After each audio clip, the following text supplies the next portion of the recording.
Hello! Welcome back to King English Podcast. Hi, everyone. We're so happy you're here. I'm Jess. And I'm Mike. We help you practice real, everyday English. Please, if you like our videos, help us out. Click the subscribe button and like this video. Yes, thank you. Today, we're going to talk about a very common topic. That's right. We're going to talk about changing your life. Let's get started. Life is good. English is easy. Do. Mike, you are in an incredibly good mood today. You are literally glowing. Did you win the lottery? Did you find a bag of money on the street? Better, Jess. I didn't find money. I found consistency. I feel like a new man, a fluent man, a powerful man. Okay, powerful man. What happened? Last month, you were complaining that you were stuck and plateauing in your language learning. I was stuck in the intermediate trap. I studied hard on Sundays, but did nothing on Mondays. I was a binge learner. Binge learner. That is a great term. Like binge watching Netflix. It means doing too much at once and then burning out. Exactly. I would study for 5 hours, get a headache, and then quit for a week.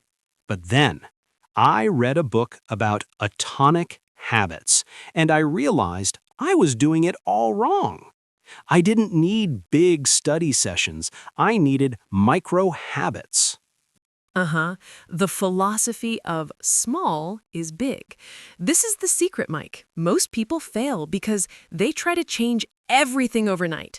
They try to climb Mount Everest in one jump. Right. So I stopped climbing Everest. Instead, I just started taking 3 small steps every day. And Jess, it changed my life. My English is faster, my vocabulary is better, and I don't feel stressed. That is the power of the compound effect. Small actions repeated over time equal massive results. So, in this series, we are going to break down these 3 life-changing habits. Yes, I want to share my secrets. I call them the morning note, the commute shadow, and the bedtime input. Catchy names. Today, in part 1, let's focus on the why and the first habit, the morning note. Okay, let's talk about the why first. Why do small habits work better than big classes? It comes down to neural pathways. Neural pathways, the roads in our brain? Exactly. Imagine your brain is a jungle. If you walk through the jungle once a week with a machete, a big study session, the grass grows back before you return. The path disappears. That makes sense. The jungle wins. But if you walk the same path every single day, even just for 5 minutes, the grass never grows back. The path becomes a dirt road, then a paved road, then a highway. That is fluency. So frequency is more important than duration. 100%. 10 minutes a day is infinitely better than 70 minutes once a week. It keeps the English mode switch turned on in your brain. Okay, so I decided to turn the switch on immediately when I wake up. That brings us to habit number 1, the morning note. Tell us about it. Is it a diary? It is a micro journal. Before, I tried to write a Dear Diary page. Today is Tuesday. It is raining. I got bored after 3 days. Diaries can feel like a chore, like homework. Exactly. So I changed it. Now, while I drink my coffee, I write just 3 sentences in English. That's it. It takes 3 minutes. Only 3? What are the sentences about? There is a strict structure. Sentence 1, gratitude. Sentence 2, the plan. And sentence 3, the affirmation. I love structure. Let's break this down for our listeners. Sentence 1, gratitude. I write one thing I am thankful for. For example, I am grateful for this hot coffee because I am tired. That is simple. But why in English? Because it forces my brain to generate positive emotion in English. Usually English is stressful. Grammar, tests. This makes English feel good. That is a psychological hack. You're associating English with dopamine, the happy chemical. Exactly. And it wakes up my vocabulary. Sometimes I am grateful for sunshine. Sometimes for silence. Sometimes for my comfortable bed. Okay, sentence 2, the plan. This is simple future tense practice. I write one main goal for the day. Today, I will finish the report by 2 p.m. Or, today I am going to call my mother. Yes, it sets my intention. And it practices the structure I will or I am going to. If I do this every day for a year, I will never make a mistake with the future tense again. And finally, sentence 3, the affirmation. What is that? An affirmation is a positive statement about yourself. It helps build confidence. I write, I am a confident English speaker, or I am getting better every day. Does that really work? Or does it feel silly? It felt silly at first. I felt like a liar. But after writing, I am a confident speaker for 30 days, I started to believe it. It changes your mindset. This is brilliant, Mike. It covers 3 things: vocabulary, gratitude, grammar, future plan, and psychology. And it only takes 3 minutes? 3 to 5 minutes. I keep a small notebook next to my coffee machine. I call it my English trigger. Coffee equals right. That is called habit stacking. You attach a new habit, writing, to an old habit, coffee. It makes it impossible to forget. Yes, and the best part? I don't worry about spelling. I don't check a dictionary. I just write. It is for me, not for a teacher. That removes the fear of perfection. Many students don't write because they're afraid of making mistakes. This is a safe space. Let's practice, Jess. Let's write a morning note right now, verbally. Okay, I will go first. Go. Sentence 1, gratitude. I am grateful for the rain today because it makes the air fresh. Nice, fresh air. Good vocab. Sentence 2, plan. Today, I am going to record 3 podcast episodes. Busy day. Sentence 3, affirmation. I am a creative and energetic host. Yes, you are. See, that took you 20 seconds. And I feel focused now. I feel ready. Okay, Mike, your turn. Sentence 1, I am grateful for my new pen because it writes smoothly. I really love stationery. Simple pleasures. Sentence 2, today I will go to the gym and lift weights. Strong plan. Sentence 3, I am disciplined and strong. Fantastic. Listeners, imagine doing this for 365 days. That is 1,095 sentences written in English. Without stress, without homework. It just becomes part of who you are. But Mike, writing is output. What about speaking? What about listening? You can't learn a language just by writing 3 sentences. You're right. This is just the warm-up. This is the morning routine. But to really change my life, I had to fix my commute. Your commute? The time you spend on the bus or in the car? Yes, that used to be dead time. I would just scroll on social media or stare out the window. Now, it is my mobile classroom. And that is habit 2, The one involving your mouth. The shadowing commute. It's a little embarrassing at first, but it works miracles for pronunciation. We are going to dive deep into that in part 2. We will teach you how to turn your travel time into speaking time without looking like a crazy person on the bus. Well, maybe looking a little bit crazy, but fluent crazy. Okay, before we go, here is your challenge/question of the day. We want you to start habit number 1 today, right now. In the comments, write your 3 sentences. 1. Gratitude. I am grateful for. 2. Plan. Today I will. 3. Affirmation. I am. Let's fill the comments with positivity and The economy is changing. We need to adapt. The market is volatile. Adapt. Volatile. Market. Jess. Mike. Can you hear me? Are you okay? You are muttering like a wizard casting a spell. Are you trying to curse someone? Whoa, Jess, you scared me. I wasn't casting a spell. I was commuting. Well, pretending to commute.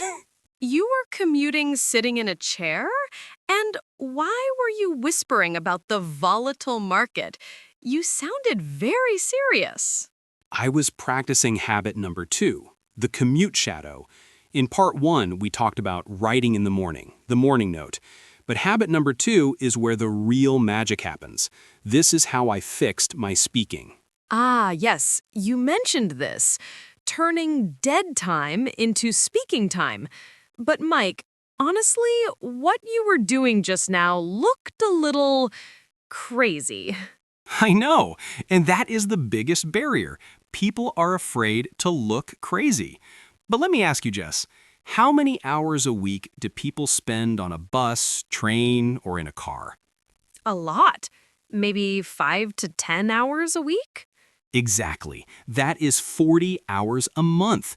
That is an entire work week. Most people use that time to crush candy on their phones. I decided to use it to train my mouth muscles. Mouth muscles. I like that concept. Explain what shadowing actually is. Is it just repeating after the audium? It is similar to repeating, but more intense. When you repeat, you listen to a sentence, stop the audio, and say it. Shadowing is simultaneous. Simultaneous means at the same time. So you speak while the other person is speaking. Yes, you are like a shadow. You follow just a split second behind them. You copy their speed, their rhythm, and their emotion. You don't just copy the words, you copy the music of the sentence. This is a very powerful technique used by interpreters. It forces your brain to process audio and produce speech instantly. It kills the translation habit we talked about in previous series. Exactly. But here's the problem. Doing this on a crowded bus is embarrassing. If I start shouting English on the subway, people will move away from me. True. So how do you solve the public embarrassment factor? I developed 2 techniques. Technique A, the mumble, and Technique B, the rock star. I love these names. Tell us about the mumble. This is for public transport. You wear headphones, you play the podcast, and you move your mouth and tongue, but you only make a very, very soft sound.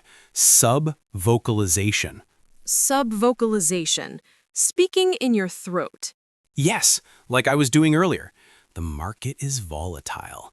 No one can hear you over the noise of the bus, but your muscles are still working. You are physically training your tongue to make the V sound in volatile. That is crucial. English requires different facial movements than your native language.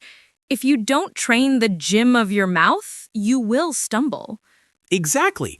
I realized my tongue was lazy. The mumble woke it up. Now, Technique B, the rock star. This is for when I am alone, walking down a quiet street or driving my car. Let me guess. You get loud. I get loud. I act. If the podcast host laughs, I laugh. If they shout, I shout. I exaggerate everything. I look like I'm on a phone call, so people don't think I'm weird. The phone call camouflage. That is smart. If you wear headphones with a microphone, everyone thinks you were just chatting. Precisely. And this rock star method helps with intonation. Jess, intonation was my biggest weakness. I sounded like a robot. Hello, how are you? Intonation is the melody. It expresses feeling. Shadowing forces you to copy the melody. Yes, I remember one day I was shadowing a story about a surprise party. The speaker said, "No way! Are you serious?" And you shouted it? I was in my car and I screamed, "No way! Are you serious?" It felt amazing. I felt American. That emotional connection helps memory. You will never forget that phrase now. But Jess, I have to be honest, it wasn't easy at the start. I faced the speed trap. Ah, yes. Native speakers are fast. When you try to shadow, do you feel like you're drowning? Totally. I would start well, and then blah, blah, blah. I would get lost. I couldn't keep up. I felt stupid. That is the most common reason people quit shadowing. So, what is the solution? The solution is the 0.75x button. We mentioned this in our listening class. It is your best friend. Yes, for the first month, I listened to everything at 0.75x speed. It slows the world down. It gave my mouth time to move. It's like learning a dance. You learn the steps slowly first, then you speed up. Exactly. And I also learned to let go. Let go? What do you mean? If I missed a word, I didn't stop. I didn't panic. I just skipped it and caught the next sentence. Perfection is the enemy of shadowing. Flow is the goal. That is a great mindset. Keep the rhythm going, even if you hum the parts you don't know. Now, Jess, let's talk about content. What should people shadow? Can I shadow a rap song? You can, but it might not be useful for daily life, unless you plan to rap at your next business meeting. Yo, boss, give me a raise. Probably not a good idea. You should shadow conversational English. Podcasts like ours are perfect, or interviews. Audiobooks are okay, but sometimes the language is too literary.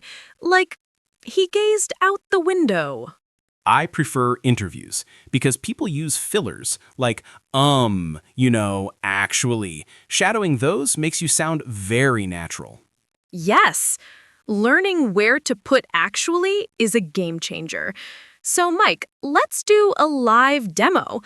I want you to shadow me. Okay, live shadowing. No pressure.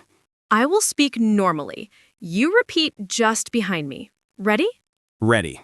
The most important thing about learning a language is consistency. Most important thing about learning a language is consistency. If you don't practice every day, you will lose your momentum. If you don't practice every day, you will lose your momentum. So don't give up. So don't give up. That was perfect. You were about zero point 0.5 seconds behind me. It takes a lot of focus. My brain is sweating. That brain sweat is growth. You're building new connections. And doing this for 20 minutes on my commute, by the time I get to work, my English brain is fully awake. Compare that to before. You would arrive at work, someone would say, "Good morning," and you would struggle to answer because your brain was still in native language mode. Exactly. The commute shadow is my warm-up. It breaks the ice with the language before the day even starts. So, to recap habit number 2. The habit? Shadow English audio during your commute or while doing chores. The technique, the mumble or the rock star. The tool, use the 0.75x speed if it is too fast. The goal, focus on rhythm, intonation, and muscle memory. not grammar analysis. Just this habit combined with the morning node changed my output. I was writing, habit 1, and speaking, habit 2, but I was still missing one thing. What was missing? Input, deep, relaxing input. My brain was working hard all day, but it needed to absorb the language passively. It needed to rest in English. Ah, that leads us to habit number 3. The one you do at the end of the day, the bedtime input. This is my favorite habit because it's the laziest one. Lazy learning is important too. We will talk about how to program your brain while you sleep, almost, in part 3. And we will talk about why watching YouTube shorts until 2 a.m. is not good input. Definitely not. Before we go, here's your challenge for today. The 1-minute shadow. Find a 1-minute clip of a speaker you like. It can be this podcast. Put on your headphones, shadow them. Try to match their notion. If they're happy, sound happy. Tell us in the comments, did you try the mumble or the rock star technique? I bet most of you are mumblers, and that's okay. Thank you for joining us for part 2. Keep moving those mouth muscles. See you in part 3 for the bedtime routine. Zzz, the cat is on the table. Zzz, the cat is blue. Mike, wake up. You are snoring into the microphone. What? The blue cat, where did it go? Hi, Jess. I'm sorry. I think I drifted off. You drifted off? We are in the middle of a masterclass. And why were you dreaming about a blue cat? It's because of habit number 3, the bedtime input. I was reading a children's story in English last night before bed. I think the vocabulary got stuck in my dreams. That is actually fascinating. You were dreaming in English? That is the holy grail of language learning. It is, and that is the power of habit number 3. In part 1, we woke up with the morning mote, writing. In part 2, we exercised with the commute shadow, speaking. But for habit number 3, we relax. We let the brain soak up English like a sponge while we rest. This is usually the time when people do something very bad for their brains. They doom scroll. Doom scroll? Looking at bad news or silly videos on social media for hours until your eyes hurt. I used to do that every night. It was terrible. It kills your sleep quality and gives you anxiety. So you replaced doom scrolling with English. Yes, I call it the bedtime input. But there are strict rules. You cannot just watch a loud action movie in English. That wakes you up. So what is the rule? The low energy rule. The content must be calm, interesting, and slightly below my level. It must be relaxing.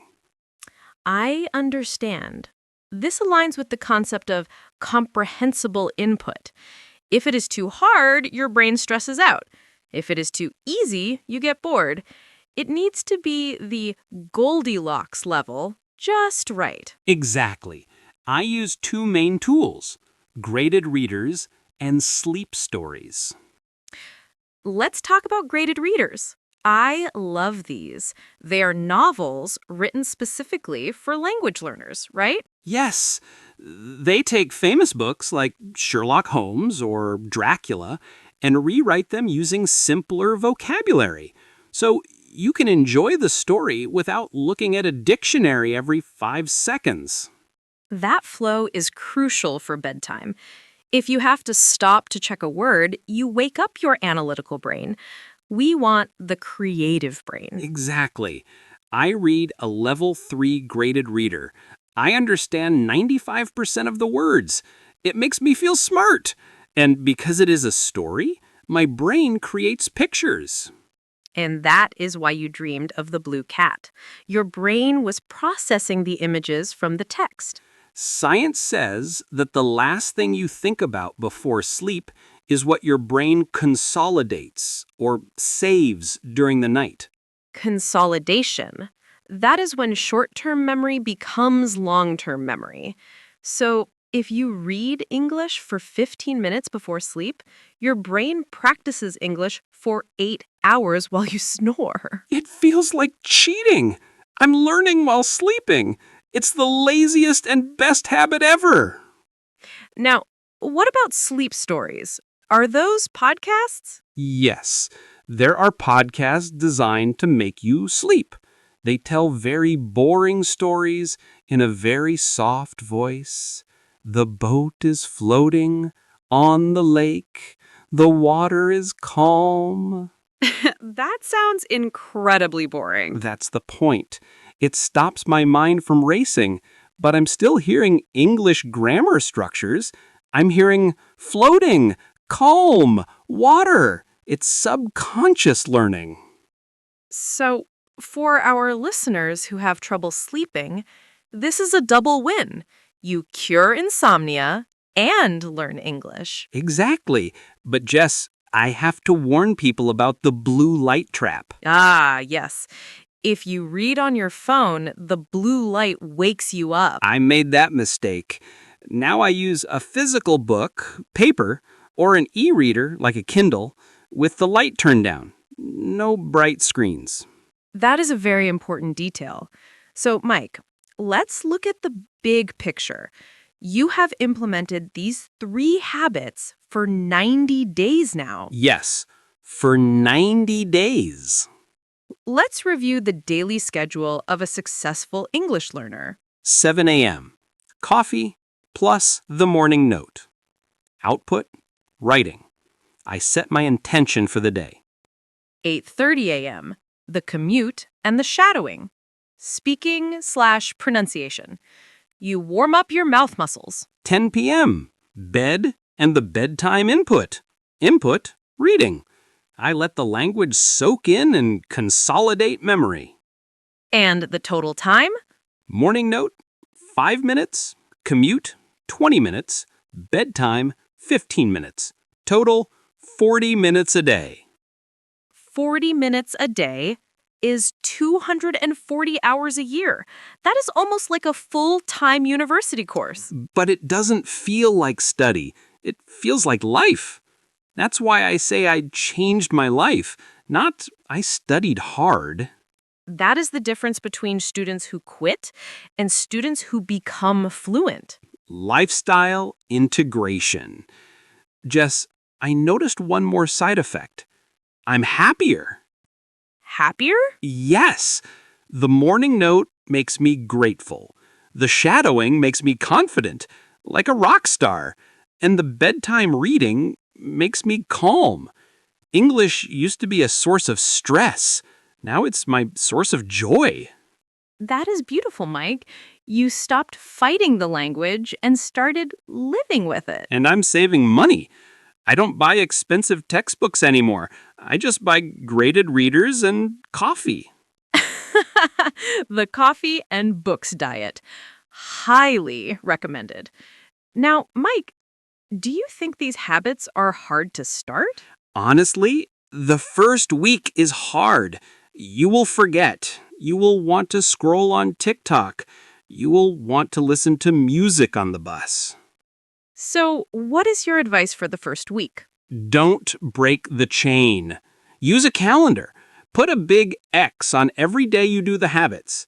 After 3 days, you have a chain. You won't want to break it. And start small.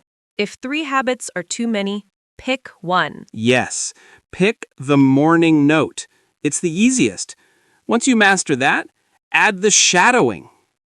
We have covered so much in this series, from the psychology of small wins to the specific techniques of shadowing and sleep learning. I feel like we've given our listeners a treasure map. The treasure is fluency, and the path are these small daily steps. Listeners, we are coming to the end of this masterclass, but this is just the beginning for you. We have a final homework assignment for you. We want you to create your own English habitat. Put a notebook by your coffee machine. Put your headphones by your keys. Put an English book on your pillow. Make it impossible to avoid English. Design your environment for success. And tell us in the comments, which of the 3 habits will you start tomorrow? Are you a morning writer, a commute shadower, or a bedtime reader? Or a superhero who does all 3? I want to see thousands of comments saying, I start tomorrow.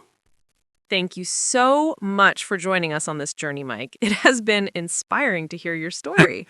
Thank you, Jess, and thank you for being my wing woman in learning. Keep practicing, keep shadowing, and sweet dreams with your English stories. Good night. Goodbye, everyone. I think I'm going to go finish that story about the blue cat. Go sleep, Mike. See you next time. Bye.